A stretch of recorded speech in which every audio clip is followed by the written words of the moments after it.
Assalamualaikum warahmatullahi wabarakatuh. Saya Siska Kumalasari. Saya adalah mahasiswa Magister Kesehatan Masyarakat Universitas Muhammadiyah Pontianak. Saya akan menyelesaikan tugas individu kesehatan lingkungan tentang studi kasus dalam bencana darurat.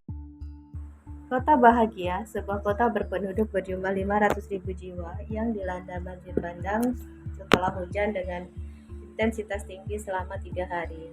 Bencana ini mengakibatkan 40% wilayah kota terendam air dengan ketinggian 1-3 meter.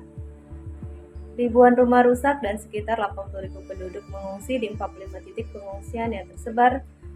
Sebagian besar berada di sekolah, balai desa, dan tenda darurat. Jaringan listrik dan komunikasi terputus di beberapa wilayah, dan juga akses menuju ke pusat logistik terhambat. Berikut ini adalah laporannya.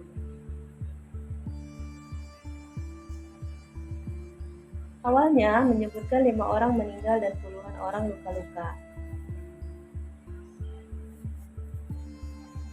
Permasalahan yang dihadapi selama 2 hari pasca bencana adalah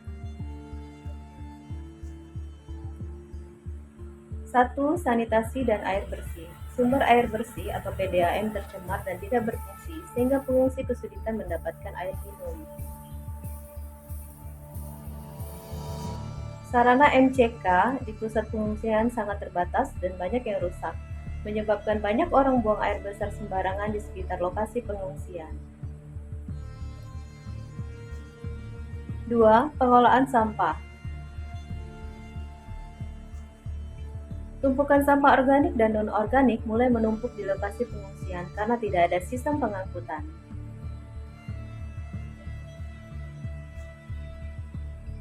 Sampah-sampah tersebut bercampur di sekitar lokasi pengungsian dengan genangan air banjir.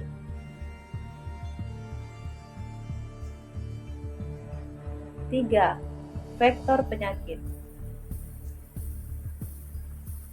Genangan air yang luas dan sampah yang menumpuk menjadi tempat untuk perkembangbiakan nyamuk dan lalat yang ideal. Dan mulai ada laporan keluhan demam dan diare dari beberapa pengungsi.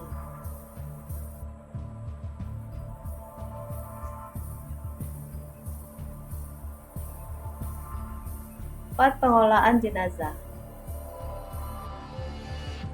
Terdapat 5 jenazah yang belum seluruhnya teridentifikasi dan dikelola dengan prosedur yang tepat, menimbulkan kekhawatiran secara psikologis dan menyebabkan penularan penyakit. Dari masalah-masalah yang terjadi akibat dari banjir bandang yang terjadi, maka analisis teoritis yang berdasarkan ilmu kesehatan lingkungan, yaitu teori segitiga epidemiologi, adanya agent, host, dan lingkungan, di mana agent ini contohnya adalah bakteri seperti E. coli, Salmonella, kemudian virus Leptospira, dan host adalah warga yang sudah terdampak banjir, lingkungan sendiri yaitu air tercemar, sanitasi buruk, genangan air, sehingga jika terjadi interaksi ketiganya ini maka akan meningkatkan resiko KLB. Salah satu pengendalian adalah kita menggunakan acuan kerangka WOS dari WHO. WOS adalah Water, Sanitation, dan Hygiene, di mana kebutuhan air 15-20 liter per orang per hari dan 1 jamban untuk 20 orang. Pengelolaan limbah dan desinfeksi ini digunakan sebagai standar tanggap darurat.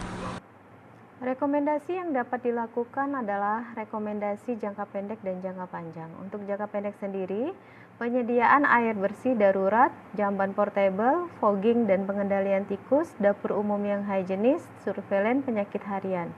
Dan untuk jangka panjang, rehabilitasi tanggul dan drainase, penataan ruang berbasis mitigasi bencana, kampanye sanitasi dan PHBS, sistem peringatan dini banjir, pelatihan masyarakat tanggap bencana. Dari rekomendasi jangka pendek dan jangka panjang dapat sebagai dasar kebijakan yang bisa dikeluarkan oleh pemerintah daerah setempat, yaitu banjir bandang menimbulkan risiko besar pada kesehatan lingkungan. Kemudian pendekatan penanggulangan yang dilakukan menggunakan metode WAS dan teori ilmu kesehatan lingkungan yang sangat penting untuk mencegah kejadian luar biasa.